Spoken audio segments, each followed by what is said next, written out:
You ready? Okay. All right, I'd like to call the meeting to order for the Nisswa Planning Commission Board of Adjustment for Tuesday, November 4th, 2025. Roll call, please. Sean Weldon, Josh Young. Gary Harris. Dave Reese. Maggie Wentler. Stephen Timblin. Are there any additions or deletions to the agenda?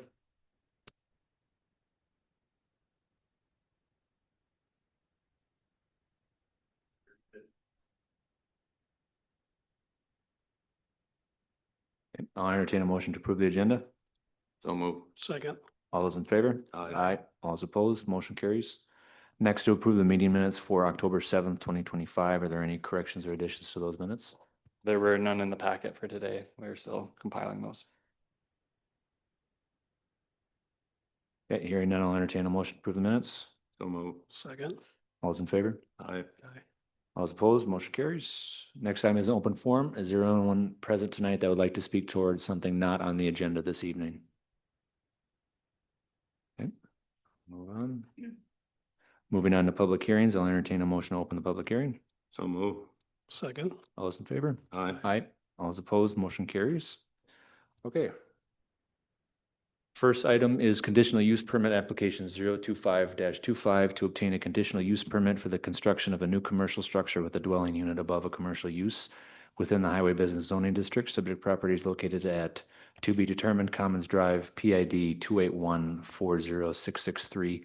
Owner applicant Marthaler Deanna Trust and Kent Marthaler.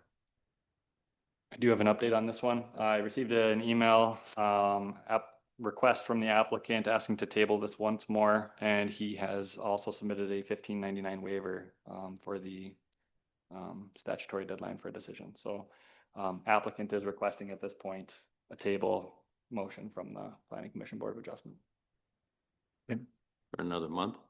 1 more month. Yep, he's changing he wants to throw in the addition on this, and so he's going to work to get the architectural renderings, review of the floor plan to see whether or not we need to adjust the septic design, and he'll bring additional submissions for review in December. Okay. Questions? I'll entertain a motion. So move. To table conditional use permit application 025-25 for 30 days or for a month. Second. All those in favor? Aye. Aye. All those opposed, motion carries.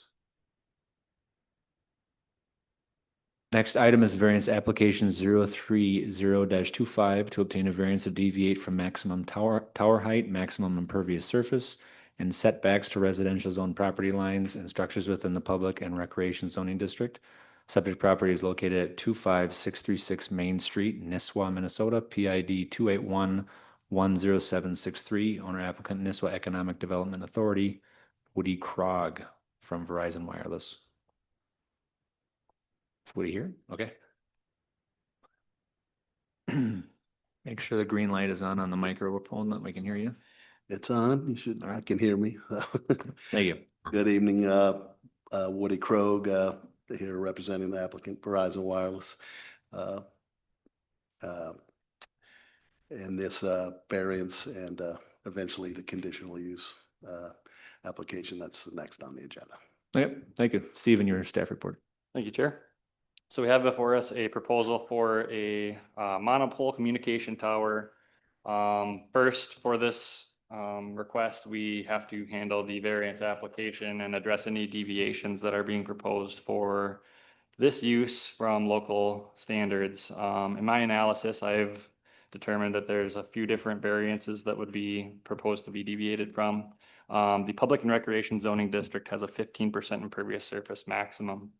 The survey provided by the applicant shows the proposed for 2 parcels in question here to be at 47.02%. The second dimensional deviation would be for tower height of 190 feet, where 150 is the maximum allowed.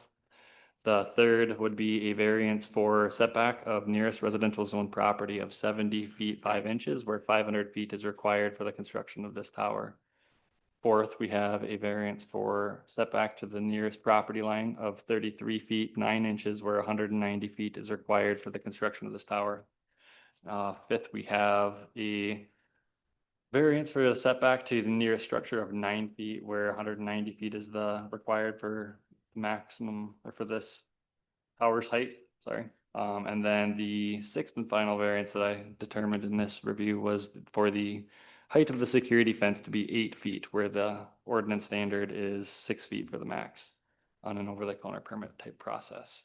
So those are the variances. You'll notice in most of them, they refer to the tower's height. That's due to local controls in our ordinance that as tall as a tower is proposed to be, it should be set back from a property line, from structures, local road right of ways, and things of that nature. Summarizing to these as the nearest as being proposed. A little bit of background on this project. It had been before the city back in 2016 and 17, and it was originally being proposed to be between the Ye Old Pickle Factory and the ball field. That was later determined to be not feasible for a communication tower due to grant funding that the city has received for that land. The applicant has then approached the city of Nisswa for an alternative location to provide better cell service to downtown. This particular topic has been before the city council and planning commission a couple times since my arrival at the city here. Talked about the tower's height. There were other locations that the city had considered through city council meetings. There was a cemetery area, the recent acquired land at the intersection of 371 and County Roads 13 and 77. Those options were deemed not as beneficial for coverage through analysis of propagation data provided by the applicant. The applicant has stated that there will be no lights on this tower unless required by the FAA. The applicant had since submitted documentation to us that the FAA is not going to require lights based on the tower's height. City of Nisswa's zoning ordinance also requires communication towers to be self-supported in a monopole fashion and not be guide towers. So that is what is proposed in front of you today. For the security fencing around the structure and the proposed screening, this is proposed to have cedar board with galvanized steel fitting. The tower is proposed to be constructed using galvanized steel, and a certified statement that the construction of the tower, including reception and transmission functions, will not interfere with radio, television, or public safety telecommunications, is being required and has been submitted by the applicant. I also put in the packet a copy of Division 4 communication towers as it relates to all of the different standards that the city requires observation of in an application. That's my 2 cents from the floor at this point, opening for additional questions that applicant, you or the public may have. Okay, thank you, Stephen. Stephen kind of touched on most of this, but I'll give a little brief history of how we have arrived where we are today. As Stephen said, there was a lease executed with the city. I think it was in 17. For whatever reason, Verizon never got around to building it. When this site came back into to the front burner in 2023, I inquired with the city about proceeding, and that's when it was discovered the proposed location with the equipment near the pickle and one of the light standards at the ball field being replaced with a pole for the antennas, and then the lights would have been put back on there. It was a pole that was in the grant area, the equipment area was not. So we did look at trying to move the pole closer to the equipment out of the grant area. We also looked at the cemetery and the other properties Stephen mentioned. But ultimately, with Jenny, former city planner, I guess, Jenny Max, we settled on the fire department location where have our application in here today.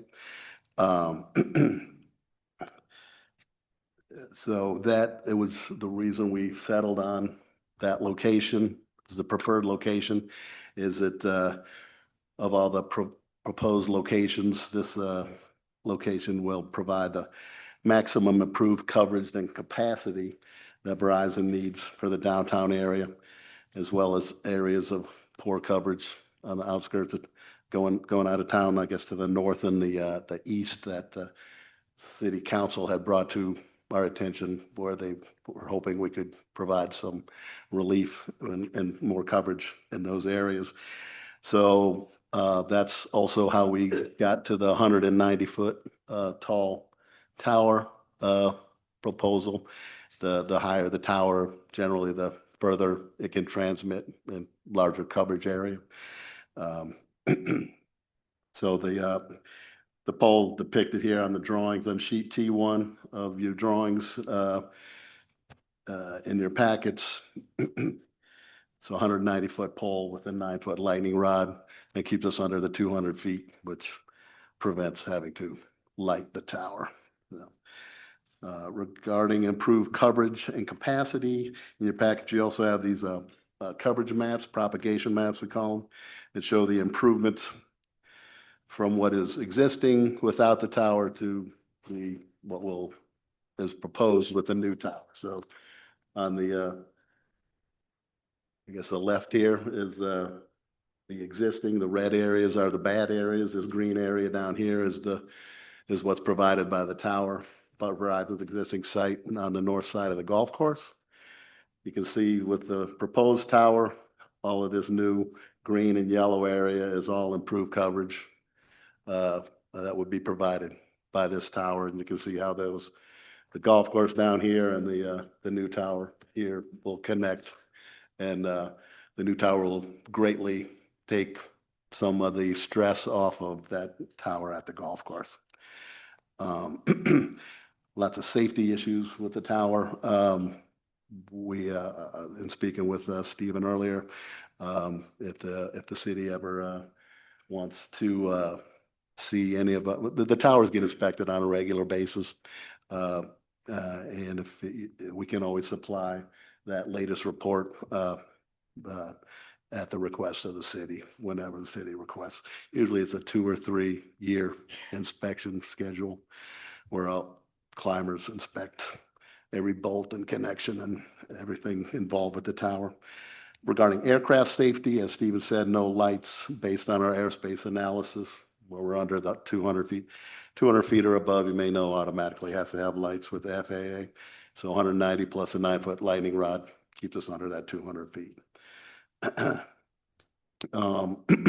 Radio frequency, RF safety is a common concern in regard to environmental effects such as health, public health, federal agencies, FCC and others, USDA, OSHA, et cetera, are the scientific experts on RF safety standards. And the Telecommunications Act of 1996 expressly prohibits local authorities from considering those issues as part of the permitting process. The act was submitted in your packets on page 117. There's a highlighted paragraph that covers what I'm talking about there. So with considering this information, Verizon respectfully requests approval of the variance application. And getting a little ahead of myself, the conditional use application coming up next. Thank you. Is there anyone that would like to make a public comment towards this application? Okay, hearing none, I'll close public comments. Commissioner member comments. Do we have any questions? Well, mine's only the health concern, I guess but if there's any health concerns. with Oh, that. it seems like they certainly, between the city and the Verizon people, we had due diligence in trying to locate other spots for the tower. Appears that they've been pretty much exhausted, but we need 3 variances tonight, is that correct? 3 separate ones? So there was 6 total bullet points being varied from. You could choose to address them individually or collectively. Collectively. I just have a couple questions maybe for you, since this is being brought up here again. So when you're at the city council, the tower that the fire department's using currently for the repeater will be able to take that tower down and put on yours, correct? Is that still the plan? We did discuss that, yes, sir. But there, through the course of the conversations, the fire department, or I'm not sure exactly who, decided they didn't want to move anything off of the existing poles back there onto the new tower. Okay. What about the? So we're not taking down the old towers, no. Okay, what about the generator system? And Verizon will have their own generator as well. We're not going to use that it was also decided to not share a generator from, on the city side. As I recall, And that was Verizon's something that was side brought with up. the That's something that's liability. been brought up and talked about, but I haven't heard what the outcome is on those. As I recall, when Woody and I were speaking, it was his legal counsel that said that that was not opportunistic to be sharing a shared feature. Correct. Okay. And then the only other thing with the lighting on that, because we do land helicopters there, I would want to double check with North and Lifelink what they actually might prefer to have that lit. We just landed one there within the last couple of weeks. Sure. So along those lines, we can do what's called voluntarily lighting, which, you know, if the city decides that they would prefer a light on it, you know, we can certainly add that. If that, Yeah, I would just say, that's- Stephen, that would be something for you to reach out to both of them and see what their preference would be on that. Well, that certainly could be something that we discuss here. Our ordinance specifically states that they shall not have lighting. So I suppose we could add that to the discussion tonight and see whether or not that's another thing that we want to vary from in this case. Wasn't specifically noticed, but it was proposed that the communication tower had some dimensional deviations.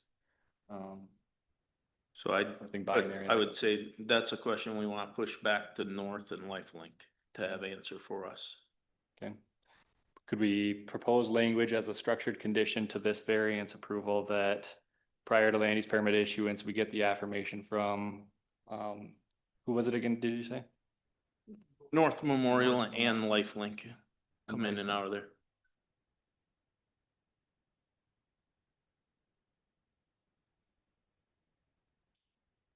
So something along the lines of, let the determination of whether a light be present or not be based upon feedback received from North Memorial and Lifelink, for or against. Yeah, I think that needs to be a legitimate question that needs to be asked.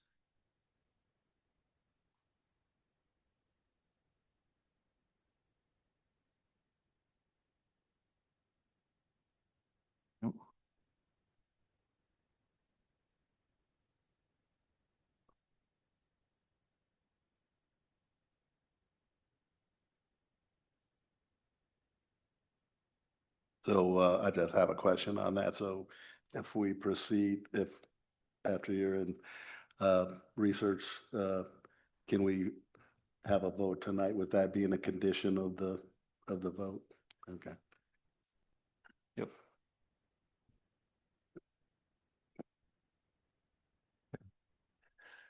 Besides the letter from Larry Stark regarding the tower, did you have any more other feedback from any other community members? That was the only public comment that I received in regards to this. Okay, and that was right. He asked about an antenna tree rather than the tower. Yeah, upon receipt of that, my interpretation is that would be like towers that look kind of like a tree. Yep. We don't have any other native vegetation that is that tall, being one consideration in my mind, but And that's not feasible. Not at that height, you know, it's 2.5 times higher than the highest tree around, and it's, yeah, it's just, it would be a deal killer, actually.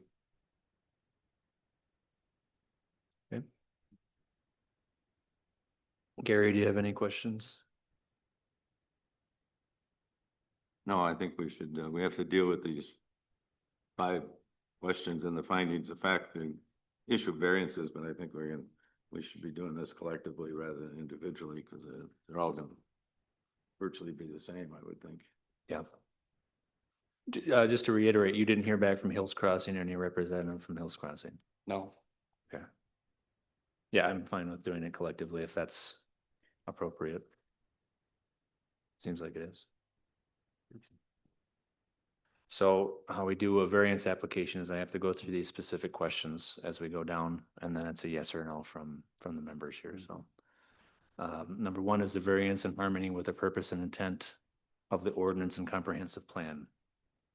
Yes or no?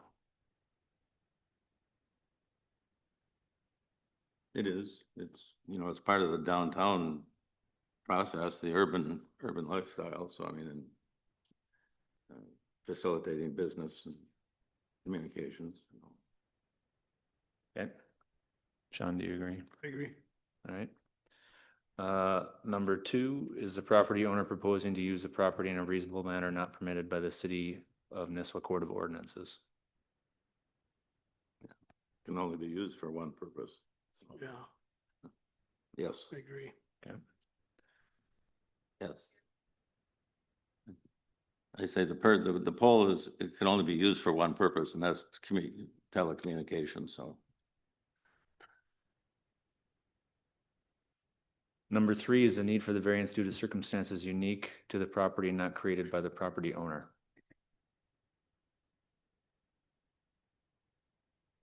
I'd say it is, because we've tried alternate locations. This is getting to be about the only spot that it'll work, so. Agree. Number four, will the issuance of a variance maintain the essential character of the locality? It will. I mean, the character of downtown is unique in its own right, so. John? Agree, sorry. And five, does the need for the variance involve more than economic considerations? Obviously, yes. Yeah, agree. Okay. And no other pertinent findings? I'll entertain a motion. I'll move for approval of variance application 030-25 to obtain a variance to six bullet-pointed items as listed in the planner's report and the findings of fact. There's 6 items, each one requiring a variance, and all be according to the findings of fact and the conditions. There's conditions shown in the report as well. There's 4 that are listed, and then the 5th one would be, I don't know what the explanation would be for the lighting. We're going to make that a condition, correct? You want me to help you out and state what I have written down? Yes, Okay. please. Condition number 5, that the lighting determination to be based upon a determination from North Memorial and Light as to the presence for or against lighting requirements. Agreed.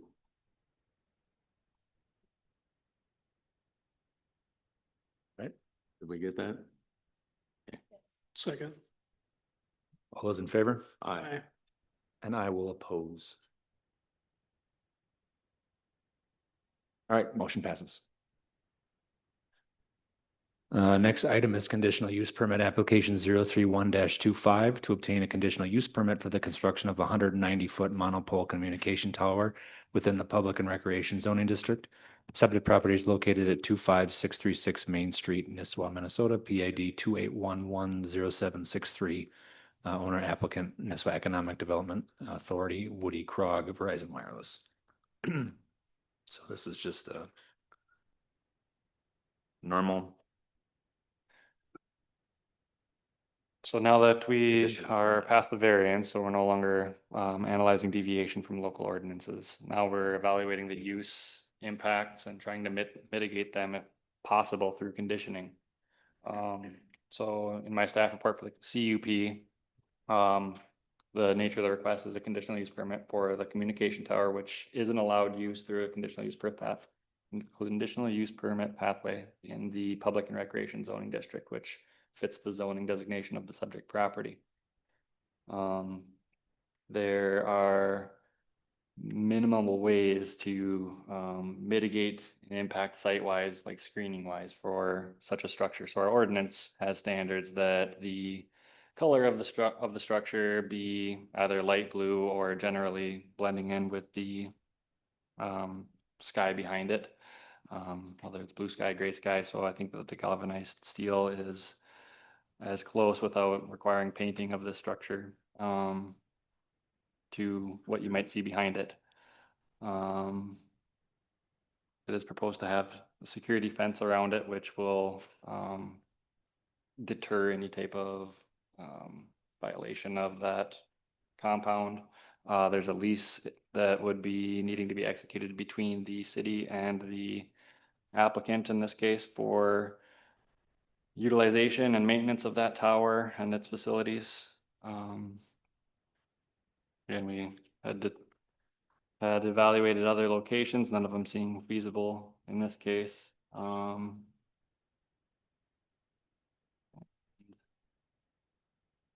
Basically it, other than, what other things we've discussed tonight.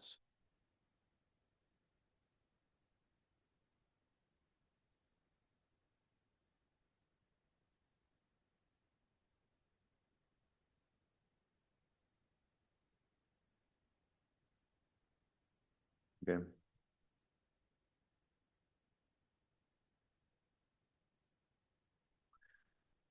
Do we have any feedback for Stephen on some potential conditions?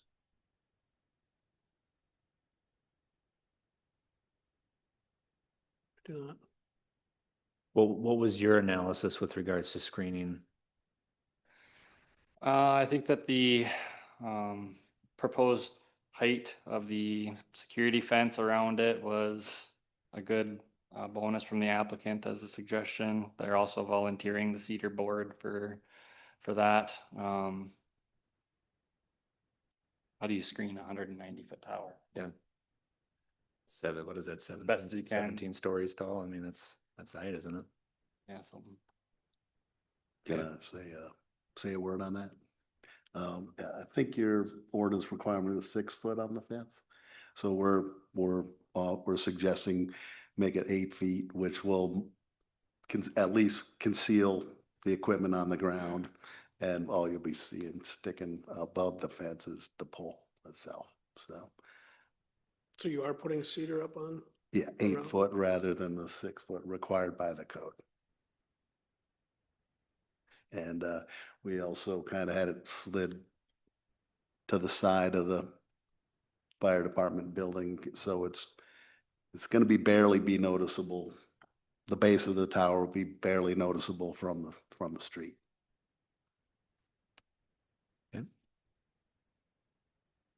Any other questions, comments?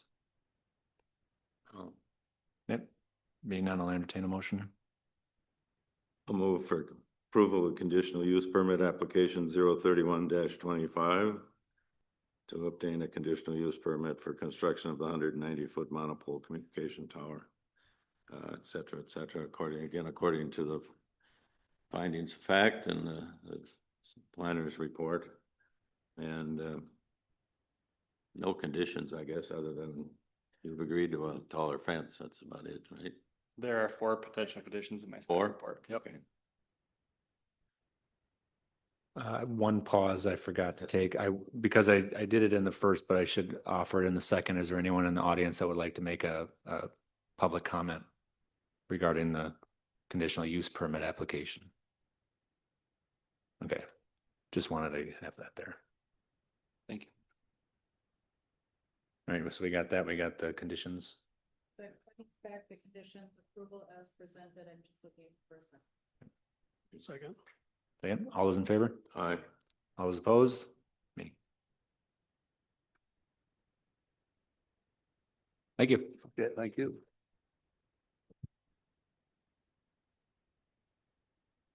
Next item is variance application 032-25 to obtain a variance to construct a detached garage with reduced property line setback within the Shoreline Residential Zoning District. Subject property is located at 4354 Mission Road, PID 283-40571, owner applicant Lakeland 5 Development LLC, Jordan Severance. Is a representative here?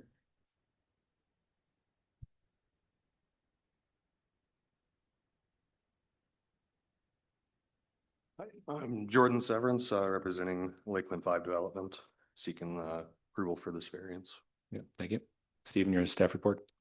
Thank you, Chair. So we have before us a application for variance again for a detached accessory structure within the minimum setback distance from a property line.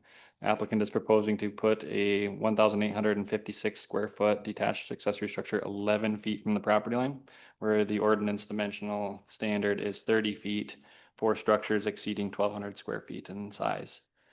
So that would be the deviation aspect of this. The structure is proposed to be served by a limited use holding tank system, which is less than 150 gallons per day for usage.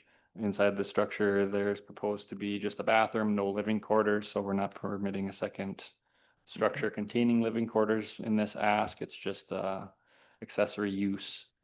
The wetland identification has not been submitted to the city for the review, although the National Wetland Inventory layer does not depict any wetlands to be present on the subject property. Condition has been listed for this evaluation to be performed, and a delineation or no wetland letter be submitted to the city. In this application, the applicant has taken stormwater management mitigatory efforts and proposed a landscaping plan and areas for stormwater retention.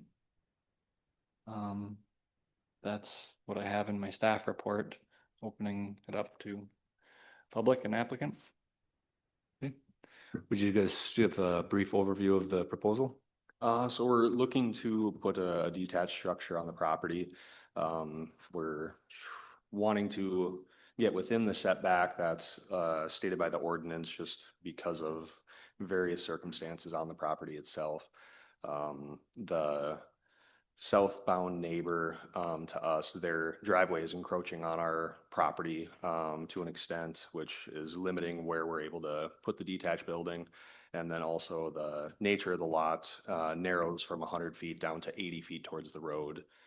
So we're kind of limited as far as where our location is at to be able to get the desired size of the structure that we're looking for. Okay. Is there anyone like to make a public comment regarding this application? State your Yes, name and I- address. Great. Yep, Mike Thielen, 4117 Sunset View Road. I'm an adjoining neighbor to him. I don't got nothing against Charlie, but I thought if you wanted to get some kind of a setback or variance, it had to be some kind of a hardship.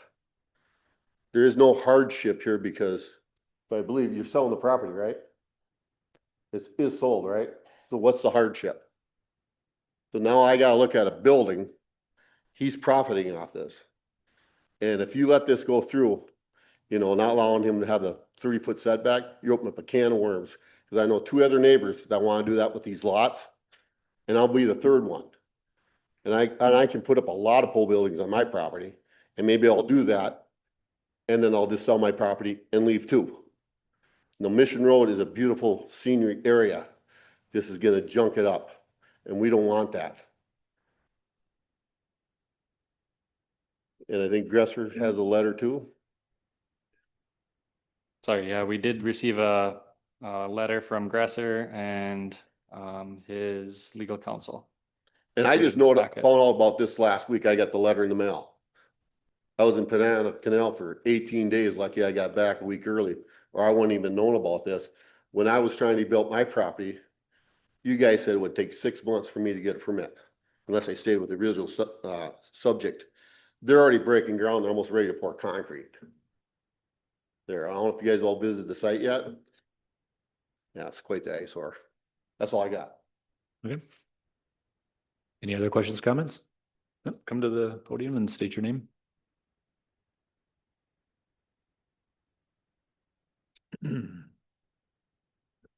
Good evening. My name is Jessica Brigman, and I'm with the law firm of Spencer Fain. I'm here tonight on behalf of Mike and Amy Gesser to respectfully ask that the Planning Commission and Board of Adjustment deny the variance request by Lakeland 5 Development. My clients would be here tonight, but Mrs. Gresser underwent surgery yesterday and is unable to travel, and they thank you for your understanding. As stated in our previously submitted statement of opposition, the applicant has not met the legal standards required by the city's zoning code to be granted a variance. The 30-foot setbacks in the NISWA ordinances exist to protect the character of the neighborhood, preserve open space, and uphold environmental safeguards. Placing a pole shed within 11 feet of the property line is a major deviation from the purposely thought out existing setbacks of 30 feet.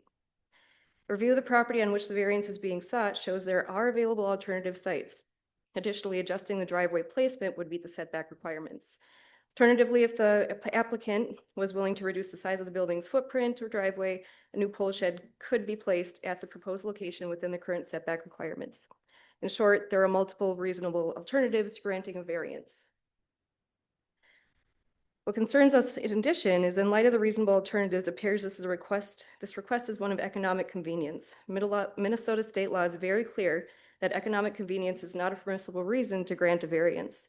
The choice of the proposed location over those others seem intended to minimize construction costs or preserve preferred yard space, and not due to a legitimate hardship or unique physical characteristics of the property.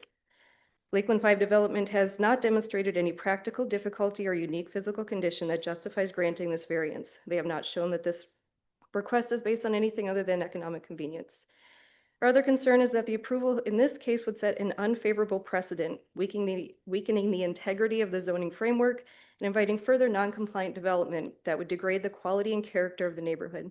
For these reasons, we respectfully request that you deny this variance in order to uphold the integrity of NISWA's ordinances and remain compliant with Minnesota state law. Thank you for your time. Thank you. Any other questions, comments? All right, I'll close public comment. Do we have any questions for the applicant?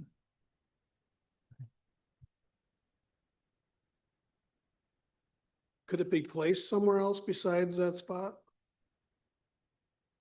Not from any of the other locations that we were kind of looking at for it. That was the most reasonable location for it to have the least impact as far as tree removal, any stuff like that. There was a total of 10 trees that we were looking at removing for it. We had started doing lot clearing and stuff. There was no permit that was required to be able to do that. So we had taken down 4 trees that were already damaged in the storms in the last couple of months that were broken off and dead, and then 3 other smaller trees that were removed. So we had reduced the number of trees that we ended up needing to take down for the location of the site.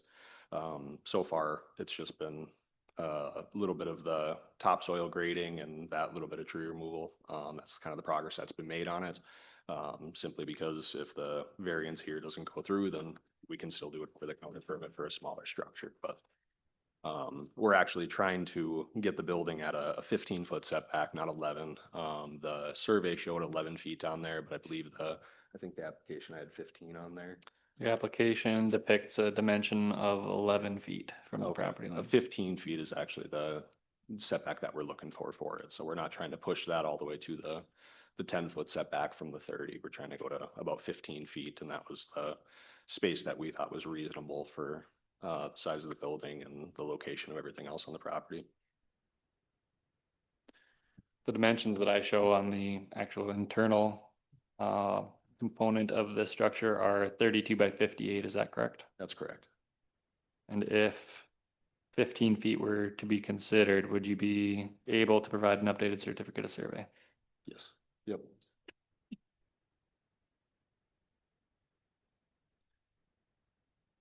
You had mentioned that on the south, is it the southward end that you said there's an encroachment from a driveway from a neighbor? There is. I remember. Correct. Okay, I'm seeing that here. Mhm. Doesn't look like that'd be enough of an encroachment to really alter a building location on your property, but It's an encroachment just because of I know, how but it limits our driveway location for it, which also then limits the availability for building locations. but the setbacks are from the property line, not from their driveway, so their driveway can be moved. Yeah, and it's a public or a private road. It's not a specific driveway to one location. I believe there's 3 houses that are pertaining to that one, so I don't know how that plays into it as far as with it not being just a private driveway, but a private road itself.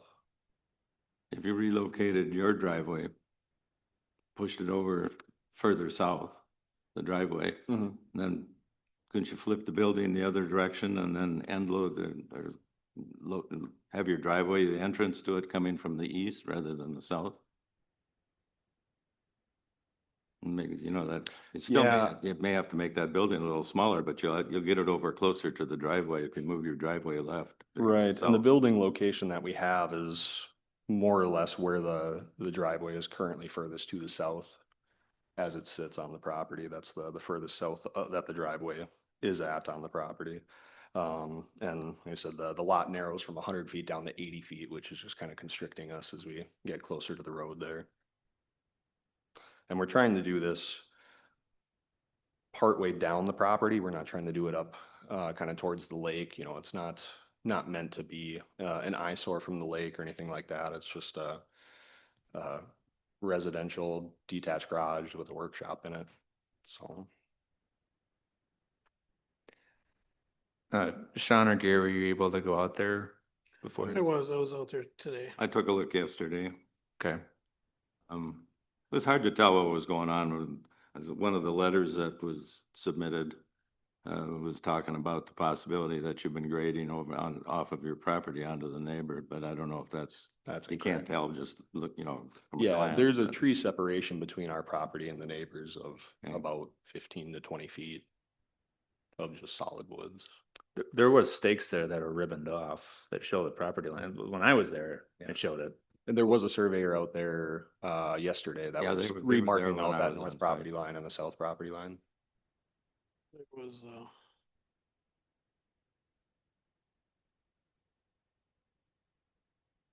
could have been fill out there already. Yeah, how many yards of dirt would you say have been brought in?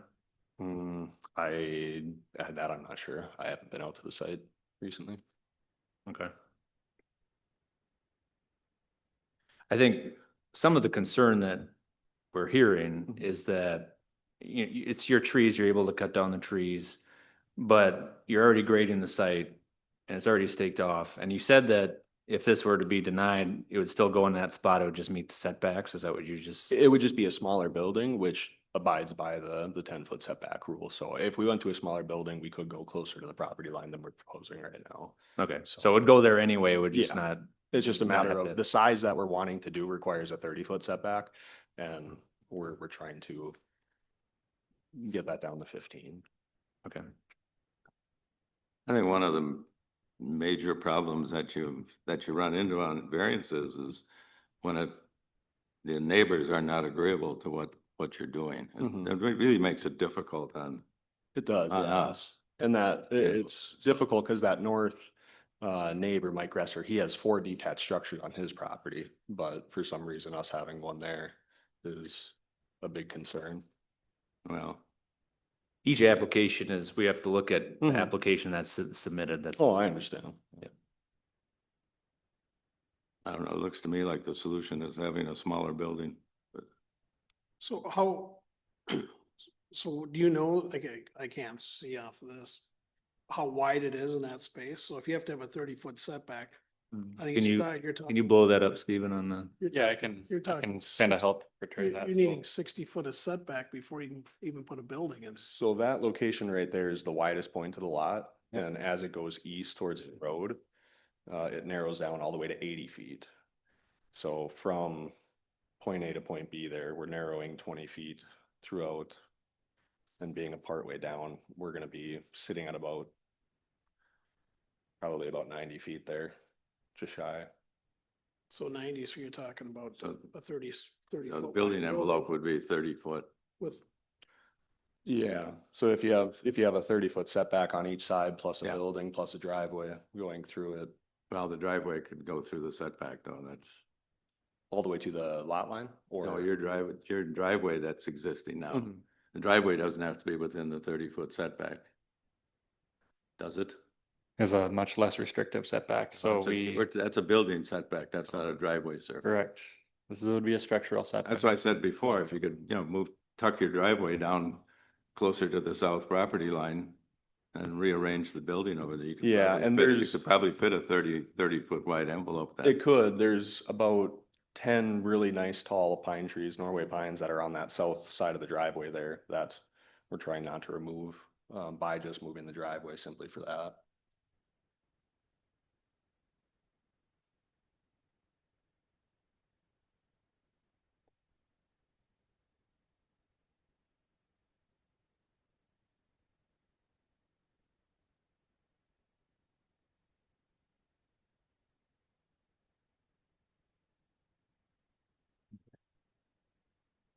Any more questions? No, I just agree with Gary. It makes it very difficult for us when you don't have neighbors that want it. Well, I mean, even to apply a variance, there has to be something unique to the property that's barring its use. And to me, I don't see anything unique to the property that's barring it from meeting the setback. So that's just my opinion. So either way, if we have no more questions, I'll entertain a motion.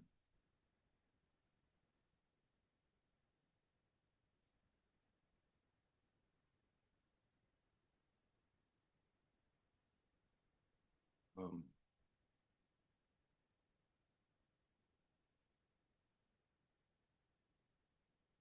Too many papers. I was looking for the ordinance number, or the application number.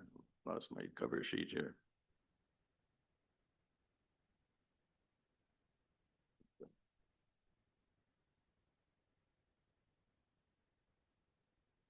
Before we have a motion, don't we have to go through these items? You do. Yes. Yeah, we have to discuss these. There's 5 items, that we have to go through.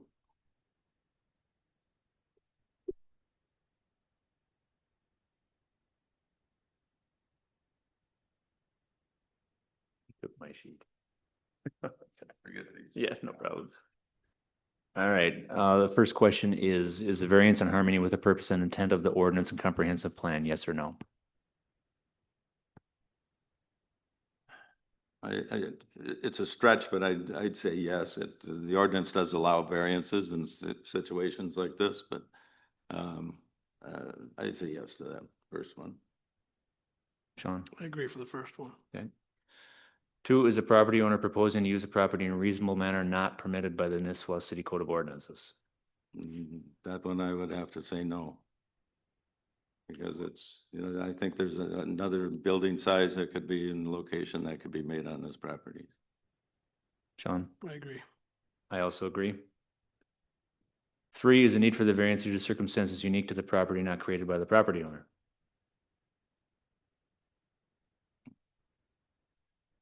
Again, I guess that would be yes, because it is a unique property, but it's the building, it's the size of the building that's the constraining. And its location on the lot.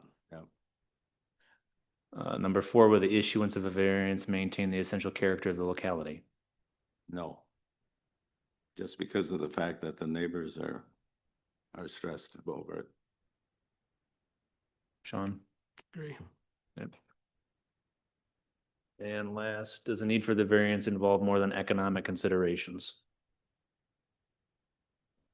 Yes, I don't think cost is involved. I think it does not either. But we said no to 2 of the questions, so then it's a denial of the application. So I'll entertain a motion. I'll move denial of the variance application 032-25 based on the findings of fact submitted by the city or by the staff and the findings of our findings of fact are dealing with the variance, the five situation, 5 items. Agree. Second. All those in favor? Aye. Aye. All those opposed, motion carries.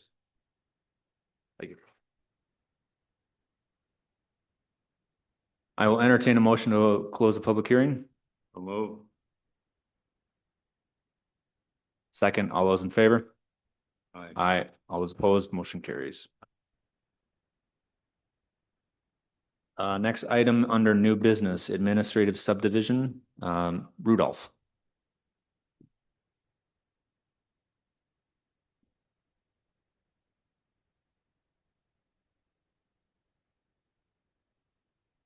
Justin Rudolph. Oh, Stephen. Thank you. We have before us a meets and bounds subdivision application to subdivide a shoreline lot, roughly in half, for all intents and purposes at this stage of the conversation. Proposing a lot line, between the north half and the south half, as shown on the certificate of survey. The applicant has proposed to, create riparian tract A, which would be sized at 36,300 square feet, where 20,000 square feet is the minimum. Average width of that, by definition of ordinance, is 65.34 feet, where the minimum would be 75 feet for a shoreline lot. My analysis to that is this would be a pre-existing condition for the shoreline of tract A and the parent tract as a whole.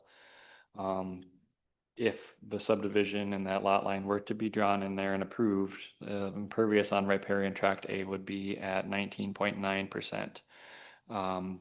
Non-riparian tract B, which is not having any shoreline thereof, would be proposed at 30,666 square feet, where 10,000 square feet is the minimum for a lot that contains sewer available to it. No on-site systems, that is. The width at that point of that structure would be 126 point, sorry, not structure. Width of that lot would be 126.72 feet, where 75 is the minimum. Proposed impervious after the structure that's depicted by the survey would be constructed would be 24.8% impervious. I have in the staff report the table that determines those figures and minimums for lot area and lot width. Both of these tracts are proposed to be served by city sewer. The current parent parcel has 2 residential structures on there. One of them proposed to be removed, permitted to be demolished at this point. And both tract A and tract B are currently paying ERC connection fees of 2 for the parent lot. So if subdivided, it would be 1 and 1 at that point. Wetland identification for this application has not been submitted for review, although the National Wetland Inventory does not depict any wetlands to be present on the subject property. And Widseth has submitted a letter indicating no wetlands are present in your staff report post creation of the staff report. So that is now checked. Fees paid. Findings of facts were submitted by myself, indicating that this would not have any negative impact to use on health, safety, general welfare. The tracts meet minimum sizes, have sewer available, so we don't need site suitability for septic systems. Proposed eventual uses of residence in tract B, sized as shown on the survey, I think 50 by 100, is that correct, Justin? Yes. Thank you.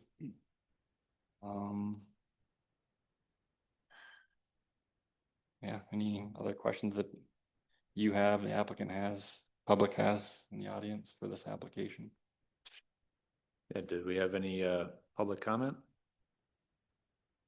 None? Okay. I'm trying to find it again. Did Jake give us, did he submit a letter for this? He, in this document here, there was an email, so I asked him for comment. He provided a comment stating, so long as the proposed lots meet the minimum lot widths and area for the lake classification and septic classification, then I would have no comments. Okay. He asked if I could confirm, and so I did.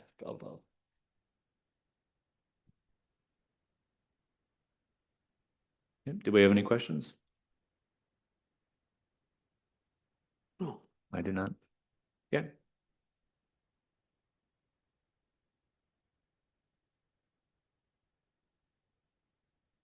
So we're looking for a motion to approve the subdivision is what we're waiting for then.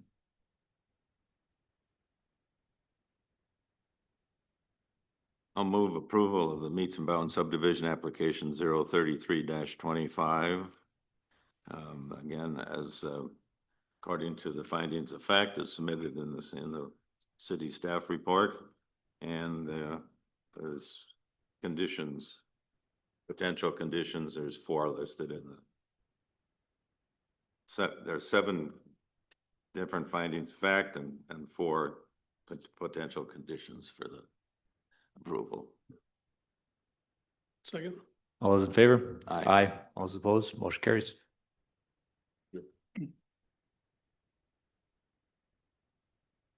Next item under new business is a sketch plan review for Boberg.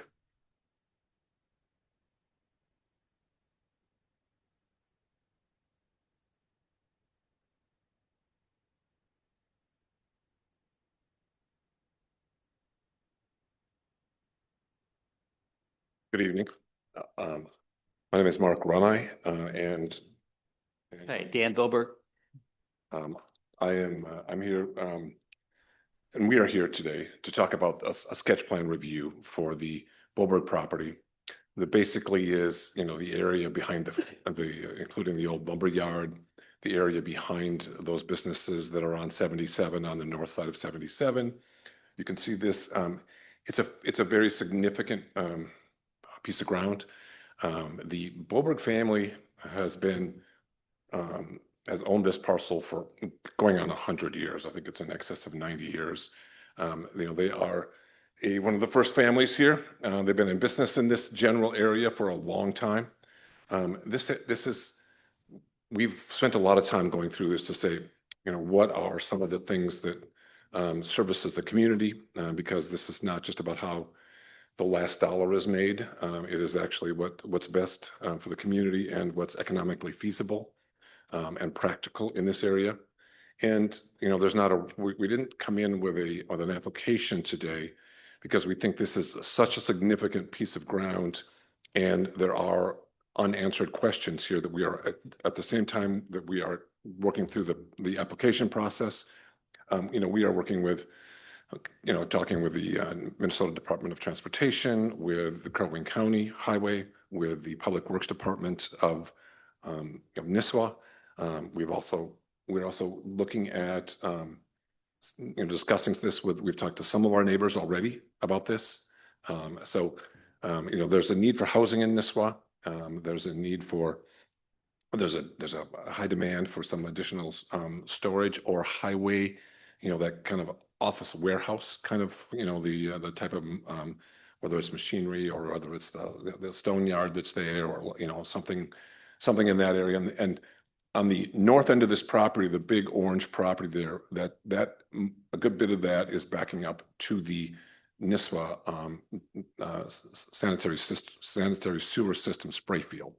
So that limits the potential marketability and the feasibility of using that for housing or for apartments or even single family housing or something like that. So it is more of a commercial industrial warehouse, storage, something like that kind of space. The blue space in the middle, looking potentially at approaching the city, and that could be something that has a little higher density, whether it is duplexes or an apartment building, or maybe a combination of those things. There is the highway frontage in the orange that would have some additional highway business applications to it. The I don't know, purple, maroon, not maroon, I don't know, mauve. What color is that? Fuchsia. Fuchsia. I was looking for the color on the color wheel. It was there somewhere. The fuchsia, looking at single family, and potentially in those areas, one of the products that we're looking at there are some relatively modest sized houses. Could think of it like a patio home potentially that would be a snowbird related. There's a high, amongst my many day jobs that I have since I retired from Grandview, I'm also a realtor.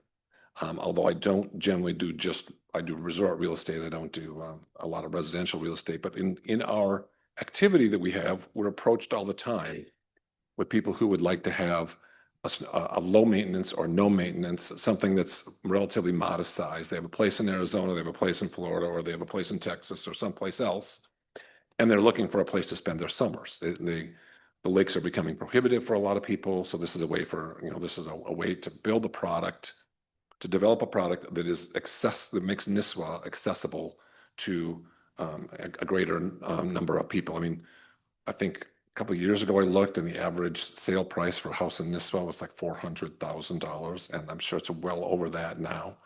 I built a lot of those at one point in time at Grandview, so I know that end of the market is well taken care of. We think there's a market here that could be served. And that's really what that is all about.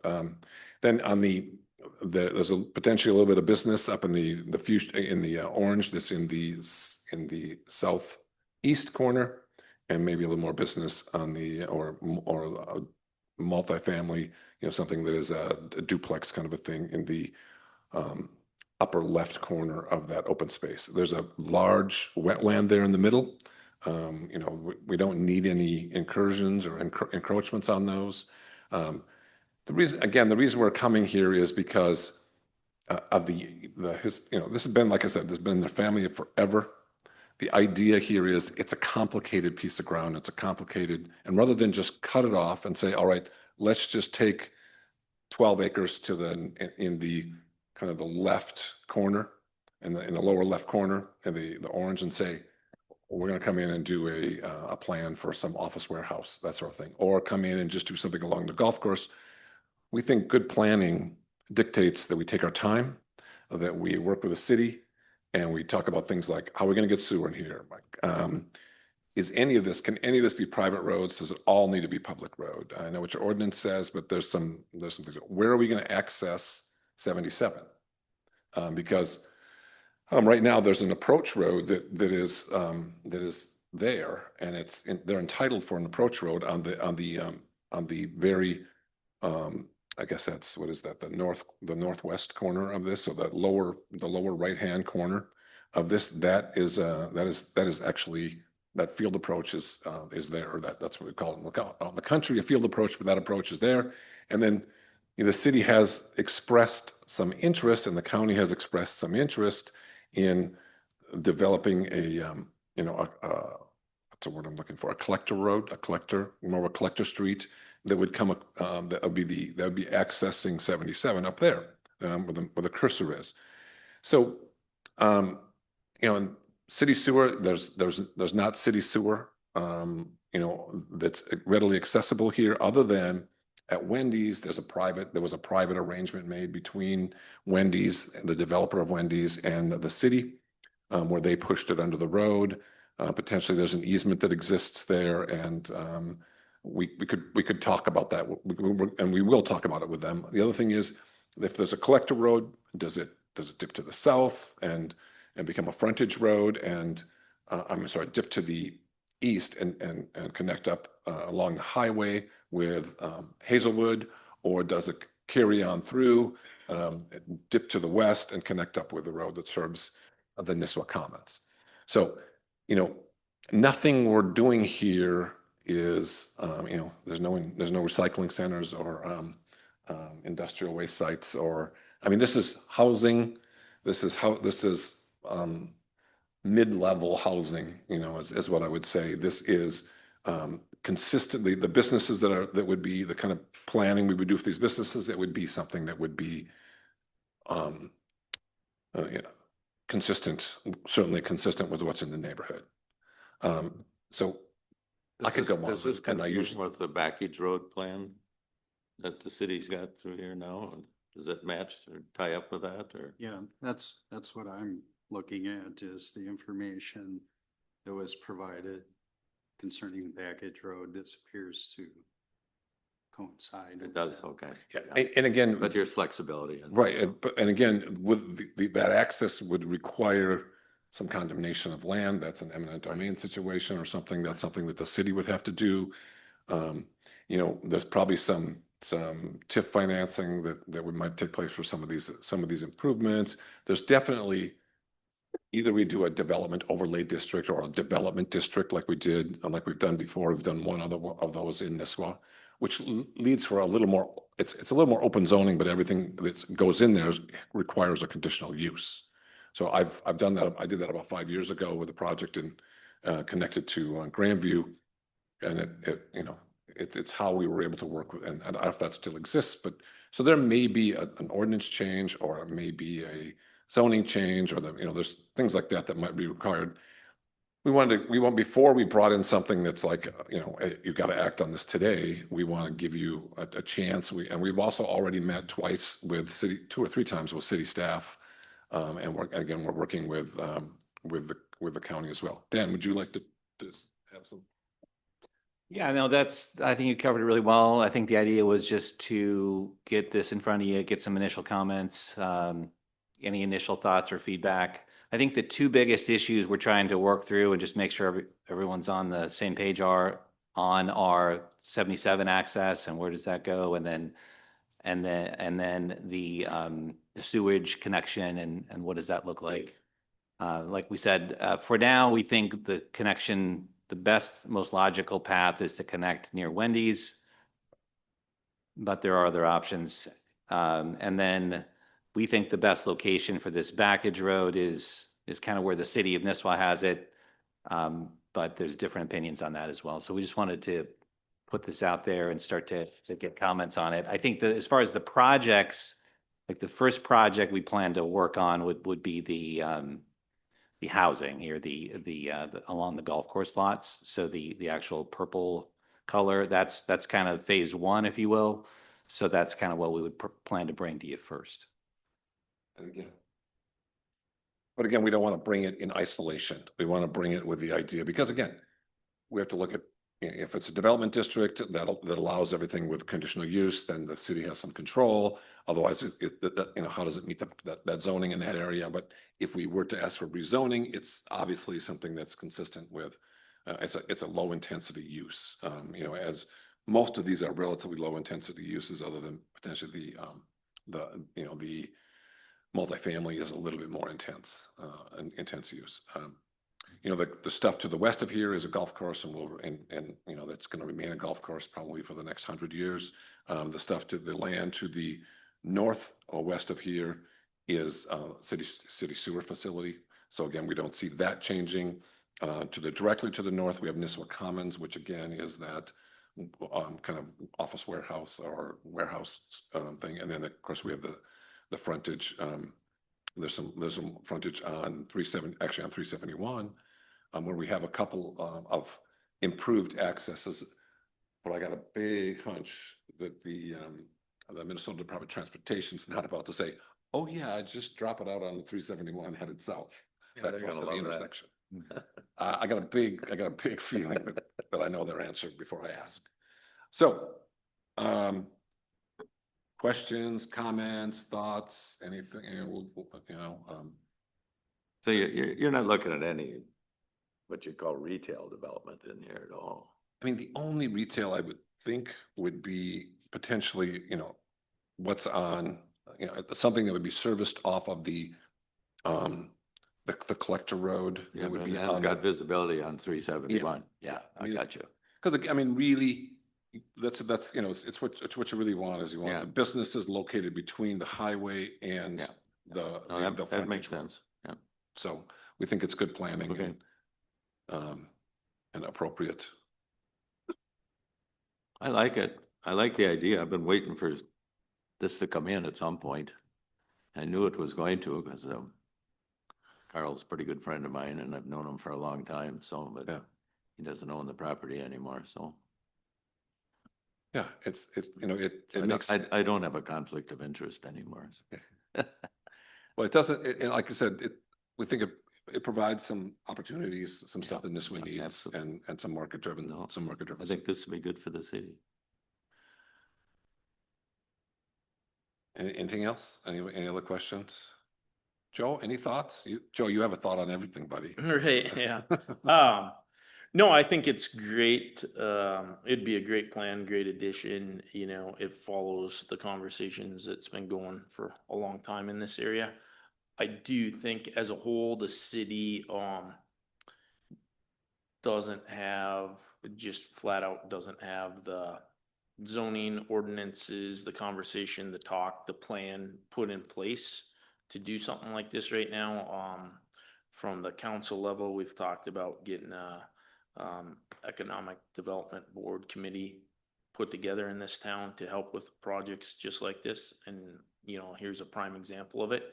I do think that this would be a good example to maybe for you guys even to bring before council to show the actual need of that to them, you know, and also to explain the mixed use right now in the highway business district, mixed use, low, medium, high density that just doesn't even exist in Right. terminology in this town.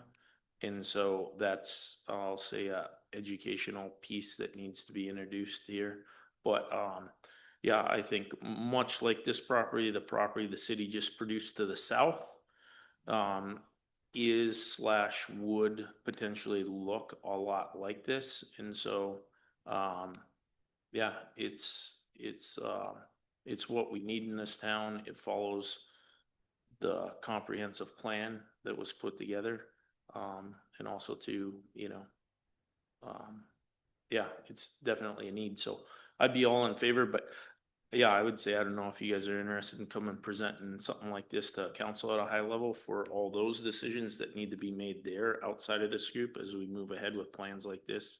I would say would be helpful. I think it would make good sense for us to do that because, you know, your departments are going to be coming to you and saying, hey, they're talking to us about this, they're talking to us about this. Right. So I think that would make some sense. Yeah, in that intersection, I mean, there's another bad accident out there today at that intersection. That thing's gonna get closed as quick as MnDOT can close it, so. Which intersection is it? No, right out there at Hazelwood and 371. Oh, yeah. I mean, Yeah. so, I mean, that's just, we're just on borrowed time before that'll get shut down. And then the need for something like this would be needed for Right. everything with that road going through there. That's gonna be a need sooner and later for for the city.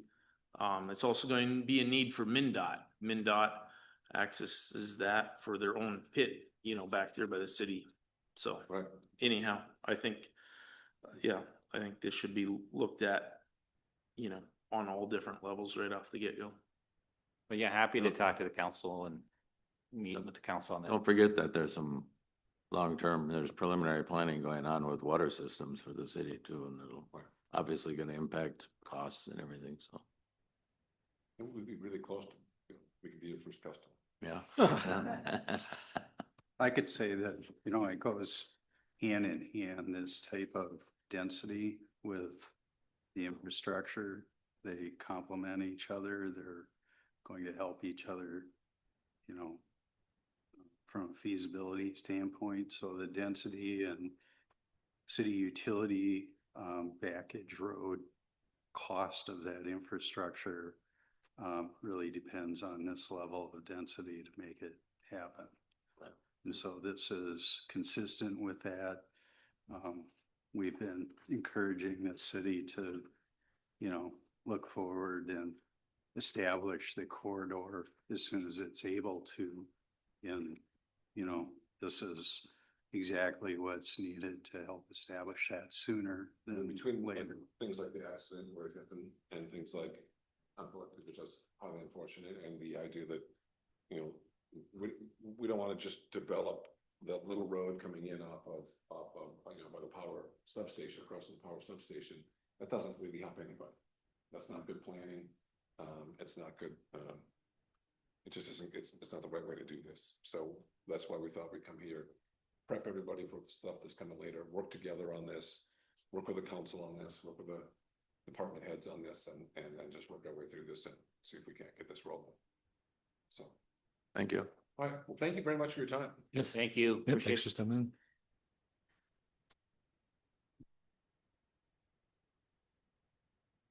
in.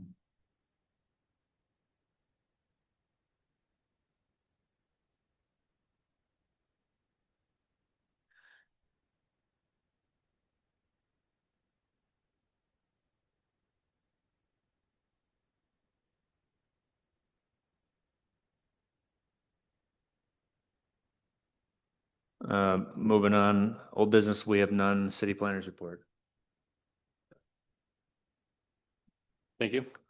So as directed, by council and this commission, I've been working on a markup change log for the chapter 20 ordinance, taking into account the comparative analysis from Chris Pence, comparing Crow Wing County's ordinance standards to ours. So that'll be coming in to the DNR for review once I have the change log completed. Provide them their adequate comment period, and then we schedule a public hearing. So that'll be up and coming here in, I'm aiming for December for the public hearing. I just have to get that change log out to DNR and then get their response. So it could be December, could be January, but that's coming around the horn here. In the month of October, we have issued 11 land use permits and still have about a dozen that are coming in the door here. So development is good. I think everyone's just trying to crunch before the winter hits us. A few large scale projects in the works here, so I think that all things are aiming towards some good development. Okay. Any other additional questions, comments? Done. All right, I'll entertain a motion to adjourn. Second. All those in favor? Aye. All those opposed? Motion carries. Meeting is adjourned.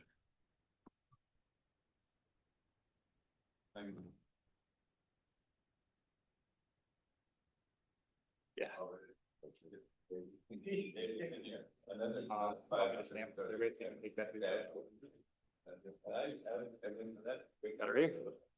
Just in case they moved it, so I'll get that.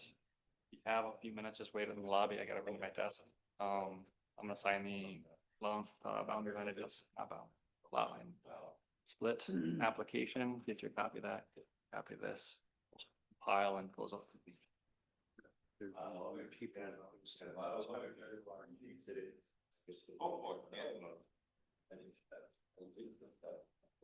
And it is also.